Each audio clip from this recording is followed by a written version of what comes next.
Газа хүмүүлийн сан олон улсын эсэргүүцлээс үл хамааран ажил хэрэгээ үргэлжлүүлнэ гэлээ. Их Британий хаан 47 жилийн дараа анх удаа Канада улсын парламентын хуралдааныг нээх гэж байна.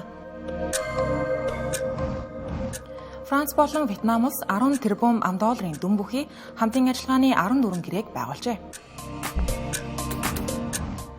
Ливерпул багийн ялалтыг тохиолдуулан болсон баярын чагсаалын үеэр автомашинтай этгээд 50 гаруй хүнийг бэртээсэн байна.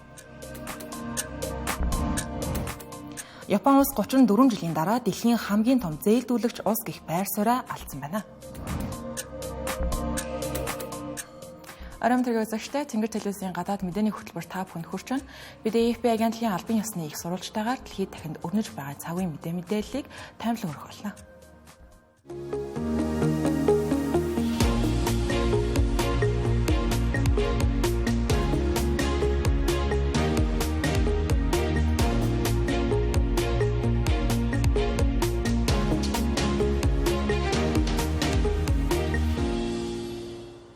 Израилийн дэмжлэгтэй Америк нэгдсэн улсын тусламжийн байгууллага болох Газа хүмүүнлэгийн сан газын зураас хүмүүнлэгийн тусламж хүргэх ажлыг үндсээр нь өөрчилж шинэ тогтолцоог хэрэгжүүлж эхэлхээ мэдэгдлээ. Үүнээс нэгдсэн үндэсний байгууллага тэргүүтэй олон улсын байгууллагуудын эсэргүүцэлтэй тулгарч гүйцэтгэх захирал нь хүртэл огцолсон ч гэлээ энэхүү байгууллага үйл ажиллагаагаа зогсоохгүй гэдэг нь харагдаж байна. Газа хүмүүнлэгийн сан нь энэ оны ихээр албан ёсоор байгуулагдсан Америк нэгдсэн улсын аюулгүй байдлын салбарын гэрээд ажилчид цэргийнхэн хүмүүнлэгийн тусламжийн мэргэжилтнүүдийн хамтарсан байгууллага ба. Израиль улсын зүгээс энэ санг дэмжиж байгаа гэдгээ нээлттэй илэрхийлсэн ч гэлээ энэхүү байгууллагыг яг хаанаас санхүүжүүлдэг болох нь одоо хүртэл тодорхойгүй хэвээр. Газа хүмүүнлэгийн сан $100 сая амлалт авсан гэж мэдэгдсэн ч хандивлагч орны нэрийг зарлаагүй. Энэхүү байгууллагын тэргүүнээр ажиллаж байсан Джейк Вуд өнгөрсөн 7 хоногийн нэм гарагт биедан ажиллах боломжгүй болж байгаа тул өөрийн хүсэлтээр огцорлоо гэж мэдэгдсэн байсан. Өмнө нь тэрээр Team Robin гэх гамшигын тусламжийн байгууллагын үүсгэн байгуулагч байсан. Мөн Америк нэгдсэн улсын армийн ахмад байгаа. Одоо хүмүүнлэгийн архиу сан хэн удирдах нь тодорхойгүй байна. Удирдлага нь тодорхойгүй ч гэлээ байгууллагын зүгээс төлөвлөсөн ажлуудаа хийн гэдгээ мэдэгдлээ. Байгууллагын зүгээс тусламжийг төвлөрсөн 4 зангилаа хаабар тарна. Үүнд нь дэргэд очиж хоолхонсоо авах шаардлагатай юм. Эдгээр түүдэн цэргүүдээр хамгаалагдсан байхаас гадна Израилийн зэвсэг хүчний байрлалын ойролцоо байрлана. 3 төвн газын өмнөд хэсэгт, нэг нь төв хэсэгт нь байрлана.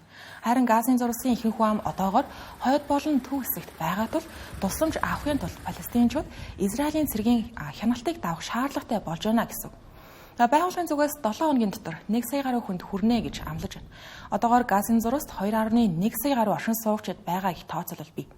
Тусламжийг хуйгалсан тээврийн хэрэгслээр хүргэж хамгаалтыг мөн хувийн гэрээт хамгаалагчид хариуцах юм байна. Үүнийг Израиль улсын их баригчид болон Газа хүмүүнлэгийн сан гэмт бүлэглүүд тусламж булаахаас сэргийлэх зорилготой гэж тайлбарлаж байна. Анхааруулжтай нь Газа хүмүүнлэгийн сан хүнсний бус тусламжууд буюу эм, ариун цэврийн хэрэгсэл, орон байр зэргийг зохицуулах боломжгүй гэдэг хүлээн зөвшөөрсөн. Иймээс энэ чиглэлийн үйл ажиллагааны тусламжуудыг нэгдсэн үндэсний байгууллага үргэлжлүүлэн хариуцах юм байна. Гэхдээ Израилийн дал энэхүү тохиролцоог баталгаажуулаагүй байна. Нэгдсэн үндэсний байгууллага болон бусад хүмүүнлэгийн байгууллагууд энэхүү Газа хүмүүнлэгийн санг эсэргүүцэж байгаа үндсэн гол шалтгаан нь Израильчууд хүмүүнлэгийн тусламжийг зэвсэг болгох гэсэн оролдлого гэж үзэж байгаад байна. Гэхдээ Израиль тусламж хүнд очихыг үргэлж хянана, тусламж өгөх нэрийдлээр газын зуруулсан хүн амыг тодорхой бүсүүд рүү алдан шилжүүлэхийг зорж байна гэж дүгнсэн байна. Өмнө тусламжийг тараах төвүүдэд хүрэхэд иргэд Израилийн цэргийн шалгалтанд орж энэ үеэрээ ингээрэдийн амнаас эрсдэх магадaltaй гэж үзсэн байна. Газа хүмүүнлэгийн сан өөрсдөө улс төрөөс ангид бие даасан байгууллага гэж мэдэгдэж байгаа ч гэлээ одоогоор ийхүү үйл ажиллагаа нь олон улсын эргэцэн хүрээнд зөрчил үүсгэж болзошгүй практикт хэрэгжил нь эргэлзээтэй хэвээрээ байна. Тиймдээч нэгдсэн үндэсний байгууллагын зүгээс өмнө нь хэрэгжиж байсан хөтөлбөрүүд үйл ажиллагаагаа хэвийн явуулж байсан олон улсын тусламжийн байгууллагуудыг сэргээхийг шаардж байна. Британи улсын хаан Чарльз хаан ширээн таларснаас хойш анх удаа Канада улсад эхнэр хатан Камилагийн хамт айлчилж байна. Айлчлалын хүрээнд түүнийг угтан авах тусгай ёслолын ажиллагаанууд Оттава хотод өнөөдөр зохион байгуулагдлаа. Хаан энэ удаа Канадын парламентын 45 дахь удаагийн чуулганыг албан ёсоор нээж төрийн илтгэлийг унших юм байна. Ийхүү Канада улсад Их Британий хаан шинэ парламентыг нээж байгаа нь сүүлийн 47 жилийн хугацаанд анх удаа болж байгаа түүхэн үйл явдал. Хаан Чарльз нь өөрөө зөвхөн Их Британий төдийгүй Канада, Австрали, Шинэ Зеланд болон Карибын тэнгисийн хэд хэдэн улс орнуудаас бүрдэх нийт 14 тусгаар улсын төрийн тэргүүнэ гэж явдаг. Өмнө нь Валсын ханхуу байх үедээ Чарльз Канада улсад 19 удаа айлчилж байсан. За энэ удаагийнх нь 20 дахь нь гэсэн. Төрийн илтгэл гэж юу вэ гэдэг тухайд тавч тайлбарлах юм бол энэхүү илтгэлийг уламжлал ёсоор Канада дахь хааны төлөөлөгч болох генерал Амбансад танхимын өмнө хэлэлцүүлдэг. Энэ нь шинэ парламентын чуулган эхлэхийн өмнө засгийн газрын хөтөлбөр зорилтыг танилцуулах зориулттай.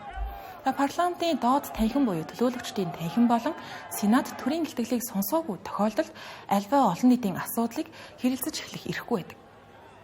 Илтгэлийг Сенатын танхим дахь хаан эсвэл түүний төлөөлөгчөд зориулагдсан сэнти дээрээс уншдаг тул ийхүү төрийн илтгэлээ гэж нэрлэгдэг юм байна. Одоогийн генерал Амбансад болох Мэри Саймон гэж хүн байгаа. Энэ удаад тэрээр төрийн илтгэлийг уншихгүй гэж шийдсэн юм байна. Учир нь шинэхэн ерөнхий сайд Маккарни өөрөө хааныг урьж парламентын чуулганыг нээхийг бичлэн хүссэн байна. Энэхүү үйл явдал нь яхаа аргагүй түүхэн хэрэгэ гэдгийг тодруулах юм бол хаан Чарльзын хувьд энэ нь анхудаа шинэ парламентын чуулганыг нээж байгаа тохиолдол. Хамгийн сүүлд 1977 онд Хатан хаан 2 дугаар Элизабет төрийн илтгэлийг уншиж байсан удаад. Хаан Чарльзын өвөө 6 дугаар Жорж 1939 онд Канада улсад айлчлах үедээ хэд хэдэн хуулийн төсөлд хааны зөвшөөрөл олгож байсан удаатай ч гэлээ төрийн илтгэл уншиж байгаагүй. Канад яагаад энэхүү хаан Чарльзыг урьсан бэ гэдгийг харах юм бол 5 дугаар сарын эхээр ерөнхий сайд Маккарни хаан Чарльзыг урьсан тухайга зарласан. За яг энэ үеэр Америк нэгдсэн улстай Канада улсын харилцаа нэлээд хурцдмал байсан. Учир нь улс орны тусгаар тогтнол бүрэн эрхт байдлыг тодтолсон стратегийн алхмууд яхааргүй Маккарнид хэрэгтэй байсан гэж дүгнэдэг. Америк нэгдсэн улсын ерөнхийлөгч Дональд Трамп Канадын эсрэг гайлын өндөр тарифууд тогтоож Канадын ерөнхий сайд асан Жастин Трюдог засаг дарга Трюдог гэгчлэн нэрлэж байсан 2 орны харилцааг тийхүү хурцдагсан байна. Маккарни хааныг урьсан байгаа нь улсынхаа бүрэн эрхт байдлыг дэлхийд дахинд харуулах баттах зорилготой гэдгийг Оттава дахь мэдээллийнхээ үеэр тодорхой хэлсэн байна. Дарин генерал Амбансад Мэри Саймон мөн адил Канада болон хаан засгийн хооронд түүхэн харилцаа бий, ардчлал, эрхтгийгч байдал, инх тайвны хамтын үнэт зүйлс дээр тулгуурлан эвнэгдэлтэй байх шаардлагатай гэдгийг ард иргэдэд уриаллаа. Хаан Чарльзын ажлал хэрхэн өрнөж байгаа вэ гэдгийг харъя. Хаан болон Хатан хаан өнөө өглөө Оттавагийн Макдоналд Карти олон улсын нисэх буудалд газарсан. Тэднийг Амбансад Саймон болон ерөнхий сайд Маккарни түүний эхнэр Диана Фокс Карнигийн хамт огтон авсан. Эхний үйл ажиллагаа Ланстаун цэцэрлэгт хүрээлэнд болж хаан Хатан хоёр Канадын олон үндэсний соёл үнэт зүйлсийг харуулсан байгууллагуудаар зочилсон байна. Цаашдад Амбансадын албан ёсны ордон болох Рида хоолд хүрэлцэн ирж мод тарих ёслолд оролцсон юм байна. Үүнийхээ дараа Амбансад Саймон болон ерөнхий сайд Маккарнитай тус нь бичлэн уулзсан байна. Маргааш буюу Мэмэр гарагийн өглөө хаан болон Хатан Канадын Сенатын танхимд хүрэгдэж тэднийг ирэх үед цэргийн бүрэн ясвал хүндэтгэлийн дор 100 хүнтэй цэргийн баг 21 буудлын ясвалаар хүндгэн угтах юм байна. Орон нутгийн цагаар 11 цагийн үед хаан төрийн илтгэлээ уншиж парламентын шинэ чуулганыг нээхээр төлөвлөсөн. Дараа нь хаан Хатан хоёр үндэсний дайны дурсгалын хөшөөнд хүндэтгэл үзүүлснийхээ дараа их орн руугаа буцах юм байна. Хаан Канадын тусгаар тогтнолын асуудлаар ямар байр суурьтай байгаа вэ гэдэг нь анхаарал татсан сэдвээ гэдэг нь бол мэдээж төрийн тэргүүн хүний хувьд хаан улс төрөөс ангид байх үүрэгтэй ч гэлээ сүүлийн үед Канадын тусгаар тогтнолыг илэрхийлэх бэлэг тэмдэг бүхий үйлдэлүүдийг хийсэн байгаа нь ажиллагч нарын хараанд өртсөн байна. Тухайлбал хаан энэ оны 2 дугаар сард Канадын талбайг анх мандуусны 60 жилийн ойгоор Канада улсыг магтан сайжруулсан мэдээллүүдийг хийсэн. Үүнийхээ дараа 3 дугаар сард HMS Prince of Wales нисэх онгоц тээвэрлэгч хөлөг онгоцонд зочлохдоо Канадын цэргийн медалийг зүүлсэн байжээ. Дараагийн онцлог мэдээ хүргэе. Франц улсын ерөнхийлөгч Эммануэль Макроны Вьетнам улсад хийж байгаа албан ёсны анхны айлчлалын хүрээнд хоёр улс агаарын тээвэр, батлан хамгаалах, эрчим хүч зэрэг олон салбарт 10 тэрбум гаруй $, үн бүхий хамтын ажиллагааны гэрээнүүдэд гарын үсэг зурсан байна. Энэхүү Францын ерөнхийлөгч Вьетнам улсад айлчилж байгаа нь сүүлийн 10 жил тохиогоогүй байсан үйл явдал. Америк нэгдсэн улсын шахалтаар тус улсын бараа бүтээгдэхүүнийг илүү ихээр худалдан авах амлалт өгөөд байгаа Вьетнам улсын хувьд экспортод тулгуурсан эдийн засгийг хамгаалах зорилгоор ийхүү Европын холбооны улс орнууд тэр дундаа Франц улстай хамтын ажиллагааны гэрээнүүд байгуулж хоёр улсын худалдааг нэмэгдүүлэхийг зорж байгаа нь. 10 тэрбум $, гэрээнүүдэд цөмийн эрчим хүч, батлан хамгаалах, төмөр зам, далайн тээвэр, хиймэл дагуул, вакцин зэрэг олон салбаруудын хамтын ажиллагааны гэрээнүүд багтсан байна. Нийтдээ 14 гэрээнд гарын үсэг зурсан. Францын ерөнхийлөгчийн тамгын газраас зарим гэрээ Мягмар гарагт зарлагдахаар хүлээгдэж байгаа талаар мэдээлсэн байна. Одоогоор зарлагдсан байгаа гэрээнүүдийг наривчлан харах юм бол Франц улсын онгоц үйлдвэрлэгч Airbus компани, Вьетнам улсын хямд өртөгтэй Vietjet агаарын тээврийн компанитай 20 ширхэг A330 Neo загварын өргөн биетэй онгоц нийлүүлэх гинэнд гарын үсэг зурсан юм. Энэ өнгөрсөн жилийн ижил хэмжээний захиалгынх нь үргэлжлэл гэлээ. Гэхдээ гэрээний үнийн дүн болон хүргэх хугацааг талууд албан ёсоор зарлаагүй байна. Түүнчлэн Airbus Defense болон Space компани Вьетнамтай хиймэл дагуулын чиглэлээр хамтран ажиллах тухай хүсэл зоригийн тунхагт гарын үсэг зурсан гэлээ. За мөн энэхүү айчлалын үеэр Францын тээврийн компани болох CMA CGM нь Вьетнамын Saint Newport компанитай хамтран 2028 он гэхэд умард Вьетнамд гүн усны чингэлэг тээврийн бомб байгуулах 600 сая ам.долларын хөрөнгө оруулалт бүхий гэрээнд гарын үсэг зуржээ. Цааш хэвлэлийн баг хуралд оролцох үедээ ерөнхийлөгч Emmanuel Macron Вьетнам улсын хувьд стратегийн чухал асуудал болох Өмнөд Хятадын тэнгис дэх маргаантай усан замуудын чөлөөт байдал Франц улс дэмжлэг үзүүлнэ гэдгийг илэрхийлсэн байна.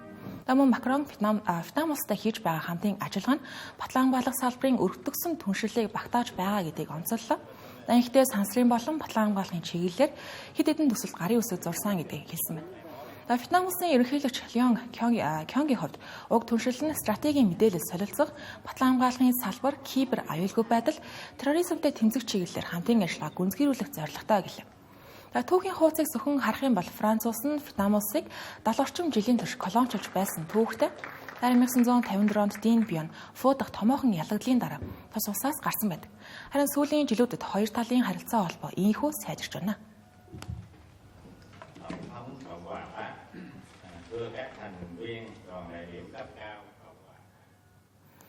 Өнөөглөө Английн Премьер Лигийн тэмцээнд түрүүлсэн Ливерпул баг ялалтаа тэмдэглэж байх үеэр нэгэн этгээд автомашинаараа явган зорчигчдыг дайрсан хэрэг Ливерпул хотын төвд орон нутгийн цагаар 18 цагт, Улаанбаатар хотын цагаар үүрийн 1 цагийн орчимд гарсан байна. Ford маркийн автомашин Ливерпул хотын Water гудамжинд баярын жагсаалт харах мөчид гинэд цугларсан олон руу дайрч явган зорчигчдыг мөргсөн байна. Нийтдээ 51 хүн ослын улмаас хүнд болон хөнгөн гэмтэл авсан. Үүнд осол дүртэж хүнд гэмтэл авсан 27 хүнийг түргэн тусламжаар яаралтай ойролцох эмнэлгүүд рүү хүргэсэн талаар албаных мэдээлэл. Энэ дотор 4 хүүхэд байсан гэдгийг мөн тусламжийн албаны төлөөлөгч Дэвид Кич нь хэвлэлийн хурлын үеэр мэдээлсэн байна. Түүнчлэн 20 орчим хүн хөнгөн гэмтэл авсан. Тиймээс ослын газар дээр байхад бол эмнэлгийн тусламж аваад дууссан байна. Мерсисайдын галт төмөртэй тэмцэх аврах албаны дарга Ник Сэрл хэлэхдээ ослын үед 4 хүн автомашины доор орсон байдалтай байсан. Багийнхан хохирчдыг гаргахын тулд автомашиныг өргөх шаардлагатай болсон байна. Тэдгээр 4 хохирчийн биеийн байдал тун хүнд байгаа юм байна. Уг хэргийг үйлдсэн жолооч нь Ливерпул хотын оршин суугч 53 настай цагаан эрсд эрэгтэй хүн байсан гэхээс өөр тодорхой мэдээлэл хараахан байхгүй. Түүний цагдаа нар хэргийн газар дээр шууд баривчилсан. Цагдаа нар энэхүү хэргийг тохиолдлын нэг удаагийн шинжтэй гэж үзэж байгаа. Хараахан террорист хаалгаа гэж үзээгүй байгаа гэсэн. Мөн хэрэгт хомсаадан байхгүй гэж үзсэн байна. Одоогоор хэргийн нөхцөл байдал шалтгааныг тогтоохоор мөрдөн шалгах ажиллагаа үргэлжлэж байгаа. Ёслолын парад болон осол болох үеийн нөхцөл байдал ямар байсан бэ гэдгийг харах юм бол Ливерпулийн ялалтын парад Их Британи улсын цагаар 14 цаг 30 минутанд эхэлсэн. Хоёр нээлттэй автобусанд суусан тоглогчид болон багийн ажилтнууд 15 км үргэлжлэх хувцас замаар явж дэмжигч нартайгаа мэндчлэн баяраа тэмдэглэж байсан. Энэ нөрөө 2019-оос 2020 оны улиралд төрүүлсэн ч гэлээ COVID-19 дахлын улмаас баяраа тэмдэглэж чадаагүй тус багийн анхны албан ёсны парад байсан. Олон мянган хүн энэхүү парадад оролцсон тул цагдаагийн байгууллага урьдчилан замуудыг хааж хөдөлгөөний зохицуултуудыг хийсэн ч гэлээ энэхүү хэргийг гарахаас бол сэргийлж чадсангүй.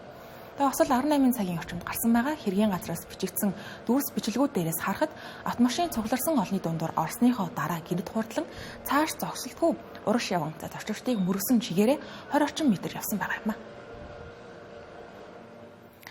Японоос 2024 оны эцэст гадаад хөрөнгийн хэмжээгээр дээд амжилтаа шинжилсэн байна. Гэхдээ 34 жилийн турш хадгалж ирсэн дэлхийн хамгийн том зээлдүүлэгч улсаа гэх байр сууриа алдсан байна. Энэхүү мэдээллийг хүргэхийн өмнө та бүхэн зарим мэргэжлийн хэллэгүүдийг тайлбарлах хэрэгтэй. Тухайлбал зээлдүүлэгч орон гэдэг нь бусад улс орон компаниудад зээл өгсөн хөрөнгө оруулсан дүн нь өөрийн авсан зээлээс их байхыг хэлдэг. Өөрөөр хэлэх юм бол бусад улс оронд илүү их мөнгө зээлдүүлдэг улс орон гэсэн.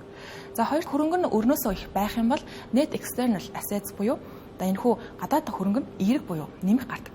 Гуравт урсгал даасны ашиг гэж ойлголтойгоор тухайн улс бараа бүтээгдэхүүн үйлчлэгээ гадагшаа илүү зарж дотооддоо авч байгаагаас илүү орлого олж байгааг хэлдэг. Тэгвэл Японы сангийн яамнаас мэмэр гарагт нийтэлсэн мэдээллээр тус улсын нийт гадаад хөрөнгө оруулалт 533 зууны 5 ихнэд йен буюу ойролцоогоор 3.7 ихнэд ам.долларт хүрсэн байгаа нь өмнөх оноос 13% өссөн үзүүлэлт юм байна. Гэхдээ Германыг бол энэхүү үзүүлэлтээр гүйцэж чадсангүй. Германы нийт гадаад хөрөнгө йенээр 569.7 ихнад йен хүрч дэлхийд тэргүүлсэн бол Хятад улсыг 516.3 ихнад йентэйгээр 3 дугаар байранд үлдсэн байна. Товчхондоо Герман улс Японоос илүү гадаадад мөнгө зээлдүүлдэг орн болж дэлхийн хамгийн том зээлдүүлэгч улс боллоо гэсэн. Герман улс энэхүү жагсаалтыг тэргүүлж Япон улсыг ардаа орхисон байгаа нь худалдааны давуу байдалтай нь холбоотой гэж салбарын мэргэжлүүд нь дүгнэж байгаа. Германы цэвэр хөрөнгийн өсөлт нь 2024 онд тус улсын гадаад худалдааны ашиг сайн гарсны улмаас 248.7 тэрбум евро буюу 283.2 тэрбум $, урсгал дансны ашигтай гарсан байна.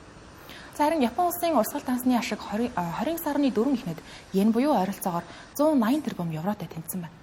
Мөн 2024 онд евро йений эсрэг ойролцоогоор 5%-аар чангарсан байгаа нь Германы хөрөнгийг йенээр тооцоод ийхүү өндөр гарахад нь хүргэсэн байна. Йений сулрал нь Японы гадаад хөрөнгө болон өрийн хэмжээг хоёуланг зэрэг өсгсөн боловч хөрөнгийн өсөлт илүү хурдтай явагдсан байна. Энэ нь гадаадад бизнесийн хөрөнгө оруулалт нэмэгдсэнтэй холбоотой гэж сангийн яамын тайланд онцлсон байна. 2024 онд Японы компаниуд гадаад шууд хөрөнгө оруулалтаа өндөр түвшинд хадгалж тэр дундаа Америк нэгдсэн улс болон Их Британь чиглэсэн хөрөнгө оруулалтаа идэвхтэй нэмэгдүүлсэн байна. Ингэхдээ санхүү, даатгал, жижиглэн худалдаа зэрэг салбаруудад Японы хөрөнгө оруулалтууд илүүтэй чиглэсэн байна. Цаашдын чиг хандлагын тухайд Японы компаниуд гадаадад хөрөнгө оруулах идэвхээ хадгалж чадах хэсэг нь цаашдын хөрөнгө оруулалтын урсгалыг тодорхойлох гол хүчин зүйл нь болно. Америк нэгдсэн улсын ерөнхийлөгч Дональд Трампын тарифын хатуу чанга бодлогын улмаас зарим Японы компаниуд үйлдвэрлэлээ Америк нэгдсэн улс руу шилжүүлэх, эсвэл хөрөнгөө тус улсад байршуулан худалдааны эрсдлийг бууруулах ордлого хийх магадлалтай байгаа юм. Хөтөлбөр үргэлжлэж байна. Хөтөлбөрийн хэсэгт би зарим мэдээллийг товчоор хүргэх болно.